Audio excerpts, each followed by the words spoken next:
श्रीमन नारायण बहुत प्राचीन समय की बात है, जब ब्रह्मांड में धर्म की स्थापना अभी प्रारंभिक अवस्था में थी। सृष्टि के निर्माता ब्रह्मा जी ने जब इस संसार की रचना की, तो उन्होंने देखा कि जीव जंतु, वनस्पतियाँ, पर्वत, नदियाँ तो सब हैं, परंतु धर्म, तप और ज्ञान का स्थायित्व कहीं नहीं है। उन्होंने ज्ञात किया कि जब तक धरती पर कोई स्थान ऐसा नहीं होगा जहाँ नारायण स्वयं तप करें और उसे धर्म का केंद्र बनाए, तब तक संसार में सत्य और शांति स्थिर नहीं हो सकती। उसी समय ब्रह्मा जी ने ध्यान में भगवान विष्णु का स्मरण किया और उनसे प्रार्थना की, हे श्रीहरि, हे सृष्टि के पालनहार, आप स्वयं पृथ्वी पर अवतरित होकर एक ऐसा स्थान बनाइए जहाँ तप, साधना और ब्रह्म ज्ञान का बीज अंकुरित हो सके। भगवान विष्णु मुस्कुराए। उन्होंने कहा, हे ब्रह्मा, तुम्हारा भाव शुद्ध है। मैं स्वयं पृथ्वी पर अवतरित होकर एक ऐसी पवित्र भूमि पर निवास करूंगा जहाँ आस्था और अध्यात्म का सागर लहराएगा। वह भूमि होगी हिमालय की गोद में, जहाँ बहती है अलकनंदा और जहाँ वनों में बड़ के पेड़ों की छाया फैली रहती है। वहाँ मैं बद्रिकाश्रम की स्थापना करूँगा और वहाँ तपस्या करूँगा नर और नारायण रूप में। बद्री का अर्थ होता है बड़ का वृक्ष और नाथ का अर्थ होता है स्वामी। इस प्रकार बद्रीनाथ अर्थात बड़ के पेड़ों के स्वामी भगवान विष्णु हिमालय की एक रहस्यमयी गुफा में प्रवेश कर भगवान विष्णु ने अपने स्वरूप को दो भागों में विभाजित किया था। एक रूप नर का था और दूसरा नारायण का। नर और नारायण दोनों ने वहाँ कठिन तपस्या प्रारंभ की। वर्षों बीत गए, नदी बहती रही, बर्फ गिरती रही, परंतु वे दोनों साधना में लीन रहे। इतनी घोर तपस्या देखकर स्वयं ब्रह्मा, शिव और अन्य देवता भी प्रभावित हुए। उन्होंने घोषणा की, यह भूमि अब केवल हिमालय की नहीं, बल्कि साक्षात नारायण की तपोभूमि बन गई है। यही होगा धर्म का केंद्र और मोक्ष का द्वार, बद्रीनाथ। बद्रिकाश्रम धीरे धीरे साधुओं और तपस्वियों का तीर्थ स्थल बनने लगा। वहाँ जो भी साधक आता, उसे दिव्य अनुभूति होती। कहते हैं, वहाँ की हवाओं में विष्णु के नाम की महक है और रात के समय जब तारे झिलमिलाते हैं तो ऐसा लगता है जैसे स्वयं नारायण ध्यान में बैठे हों। एक रहस्यपूर्ण बात यह भी है कि इस तपोभूमि में हर युग में कुछ दिव्य चमत्कार होते हैं। कलयुग में भी इस स्थान पर जो सच्चे भाव से जाता है, उसे किसी न किसी रूप में श्री हरि के दर्शन होते ही हैं। कभी वह साधु के वेश में मिलते, कभी बालक के रूप में और कभी गुफा की गहराई में एक दिव्य प्रकाश के रूप में मिलते। यहीं से प्रारंभ होती है बद्रीनाथ धाम की वह महान यात्रा, जिसकी महिमा कहनी भी कठिन है और समझानी भी दुर्लभ। हिमालय की ऊंचाइयों में स्थित एक शांत रहस्यमयी घाटी है, जहाँ केवल हिम ही हिम फैला रहता है। वहीं से आरंभ हुआ था बद्रिकाश्रम का स्वरूप। आज जहाँ बद्रीनाथ मंदिर खड़ा है, उस स्थान पर कभी घने बड़ के वृक्ष का एक विशाल वन हुआ करता था। यही कारण है कि इस क्षेत्र को बद्री वन भी कहा जाता है। कहा जाता है कि जब भगवान विष्णु नर और नारायण के रूप में यहाँ तप कर रहे थे, तब उनकी तपस्या इतनी तीव्र थी कि चारों ओर की ऋतुएं भी स्थिर हो गई थी। भीषण ठंड में भी वे निर्विकार बैठे रहे। यह देखकर धार्मिक वृक्ष बद्री ने अपने आप को विस्तार कर भगवान के ऊपर छाया बना ली, ताकि उन्हें धूप, वर्षा या बर्फ से कष्ट ना हो। इस घटना के कारण ही इस स्थान को बद्रीवन कहा गया, जहाँ बद्री वृक्षों के नारायण की तपस्या को संरक्षित किया। ब्रह्मा जी और देवताओं का आगमन हुआ। जब ब्रह्मा जी को ज्ञात हुआ कि भगवान विष्णु स्वयं यहाँ तप कर रहे हैं, तो वे अन्य देवताओं के साथ इस स्थल पर आए थे। उन्होंने देखा कि भगवान के चारों ओर बर्फ जमी है, परंतु एक दिव्य ज्योति उन्हें आच्छादित किए हुए है। ब्रह्मा जी ने कहा, हे विष्णु, आप जहाँ विराजमान हैं वह स्थान अब केवल एक तीर्थ नहीं बल्कि मोक्ष का द्वार भी कहलाएगा। इस स्थल का भौगोलिक रहस्य है कि पुराणों में वर्णन है कि बद्रिक आश्रम 4 पवित्र तीर्थों से घिरा हुआ है। नारद कुंड, जहाँ नारद मुनि ने भगवान विष्णु को ध्यान में देखा था। तप्त कुंड, जहाँ से गर्म जल की धारा निकलती है, जो आज भी विज्ञान के लिए रहस्य है।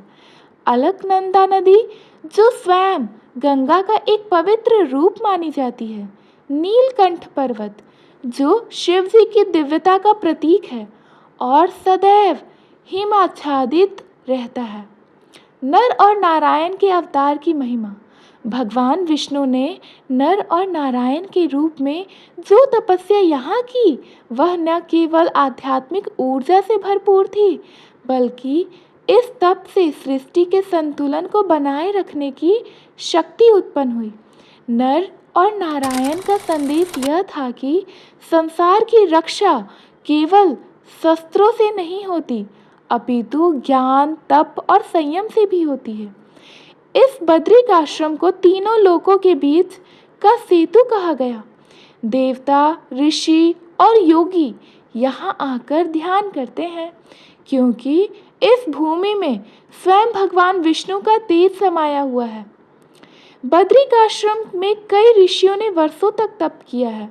कहा जाता है कि यहीं पर अगस्त्य मुनि ने ब्रह्मांड की गति का ध्यान किया था। यहीं कपिल मुनि ने सांख्य योग की रचना की थी और यहीं महर्षि वेदव्यास ने वेदों का संकलन किया था। आज भी मंदिर के पास एक गुफा है, जहाँ रात के समय कई साधक दिव्य ज्योति, मधुर वाणी और घंटियों की ध्वनि का अनुभव करते हैं। माना जाता है कि यह गुफा अभी भी नर और नारायण की आध्यात्मिक उपस्थिति से भरपूर है। बद्रिक आश्रम केवल एक भूस्थान नहीं, बल्कि वह दिव्य क्षेत्र है जहाँ धर्म की ऊर्जा निरंतर प्रवाहित होती है। बद्रिक आश्रम में भगवान विष्णु ने नर और नारायण के रूप में अवतार लेकर जो तपस्या की, वह केवल एक तप नहीं बल्कि सृष्टि की दिशा बदल देने वाली दिव्य साधना थी। नर और नारायण न केवल ऋषियों के रूप में प्रसिद्ध हैं, बल्कि वे धर्म, न्याय, त्याग और तप की मूर्ति है। नर और नारायण भगवान विष्णु के अंश अवतार थे, जो सच्चे ऋषियों की तरह रहते थे। नर मानव की आत्मा का प्रतीक है और नारायण परमात्मा का। जब दोनों साथ तप कर रहे थे, तब आत्मा और परमात्मा का मिलन होता था। उनका लक्ष्य केवल स्वयं की मुक्ति नहीं था, बल्कि इस धरती पर धर्म की स्थापना करना और भविष्य के लिए एक आदर्श मार्ग बनाना था। उन्होंने हजारों वर्षों तक कठोर तप किया। न वे अन्न ग्रहण करते थे, न जल, केवल वायु और ध्यान के सहारे वे अपने शरीर को स्थिर रखते थे। इंद्रदेव को यह भय हुआ कि कहीं यह तपस्वी जोड़ी स्वर्ग को भी चुनौती ना दे दे। उन्होंने कामदेव को भेजा था, अप्सराएं भेजी थी, लेकिन नर नारायण की आंखों में केवल एक ही दृष्टि थी, भगवान में एकाग्र। कहते हैं कि नारायण ने केवल अपनी जंघा यानी कि जांघ से एक दिव्य अप्सरा उत्पन्न की, उर्वशी, जिसे देखकर स्वर्ग की अप्सराएं भी लज्जित हो गईं। यह सिद्ध हो गया कि तप की शक्ति सर्वोपरि है। धर्म के 4 स्तंभ है। नर नारायण की शिक्षा है कि नर और नारायण ने बद्रिक आश्रम को एक गुरुकुल बना दिया था, जहाँ वे वेद, उपनिषद, योग, ध्यान की शिक्षा देते थे। उनके 4 मुख्य संदेश थे कि ध्यान यानी कि मेडिटेशन, जीवन में मन को स्थिर और एकाग्र बनाओ। दूसरा सेवा यानी कि सर्विस, परमात्मा की सेवा ही सच्ची भक्ति है। तीसरा अहिंसा, नॉन वायलेंस, किसी भी प्राणी को कष्ट देना पाप है। चौथा त्याग यानी कि सैक्रिफाइस, लोभ, मोह, क्रोध और अहंकार का त्याग ही आत्मा की यात्रा है। जब नर और नारायण अपने तप की पूर्णता पर पहुंचे, तब वहां स्वयं भगवान विष्णु ने एक मूर्ति के रूप में प्रकट होने का वचन दिया। आज जो बद्रीनाथ मंदिर में श्री हरि विष्णु के काले पत्थर की मूर्ति विराजमान है, वह वही दिव्य मूर्ति है जिसे नर नारायण ने स्वयं प्रतिष्ठित किया था। बद्रीनाथ में रात को कौन आता है? यह जनश्रुति आज भी जीवित है कि मंदिर के रात्रि बंद होने के बाद नर और नारायण स्वयं मंदिर में आते हैं और पूजा करते हैं। प्रातः जब द्वार खुलता है तो ताजा पुष्प और चंदन के चिन्ह मिलते हैं। कहते हैं कि नर और नारायण आज भी हिमालय को किसी रहस्यमयी कंदराओं में तप कर रहे हैं और कलयुग के अंत में वे ही परशुराम के साथ धर्म की स्थापना करेंगे।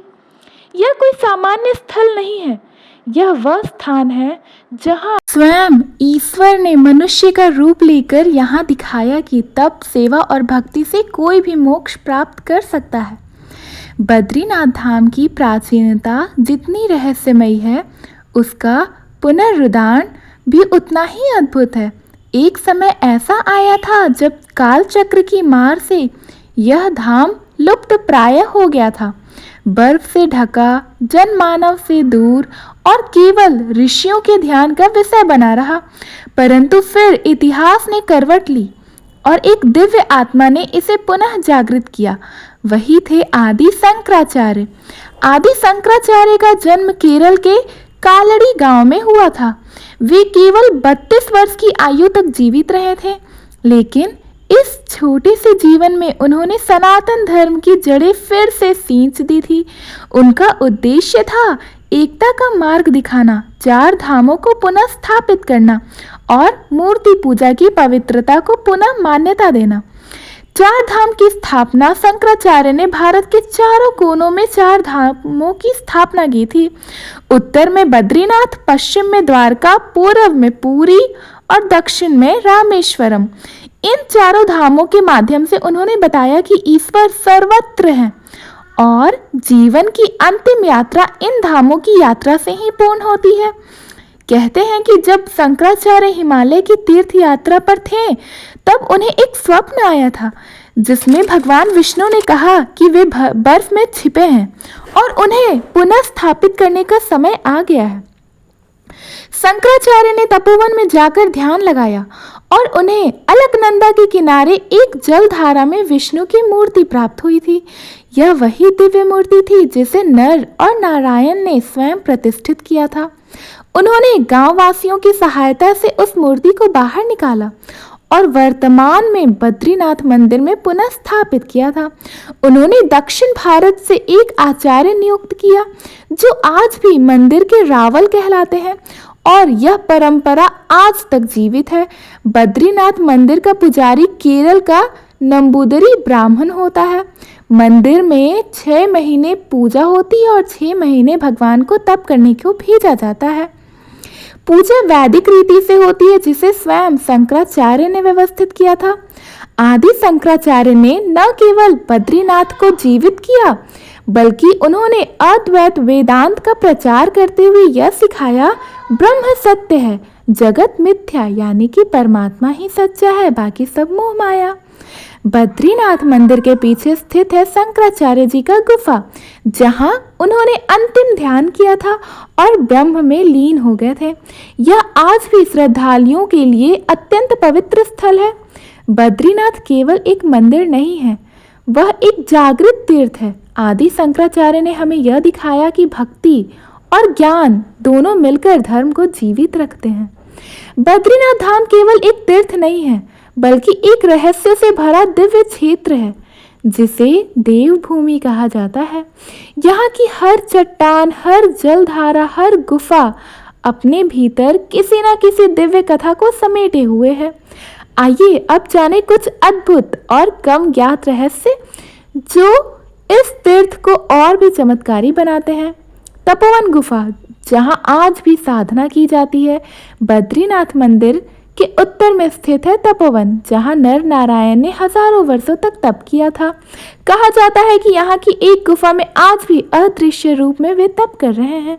कई साधकों ने अनुभव किया है कि वहां ध्यान करते समय उन्हें अपूर्व ऊर्जा की अनुभूति होती है और दिव्य झंकार सुनाई देता है। पितरों का मोक्ष स्थान है ब्रह्म कपाल स्थल। बद्रीनाथ मंदिर के समीप ही स्थित है ब्रह्म कपाल। ऐसी मान्यता है कि यहाँ पिंड दान करने से पितरों को तत्काल मोक्ष प्राप्त होता है। यह स्थान इतना प्रभावशाली माना गया है कि स्वयं भगवान ब्रह्मा ने यहाँ कपाल यानी कि मस्तक त्याग कर ब्रह्म हत्या दोष से मुक्ति पाई थी।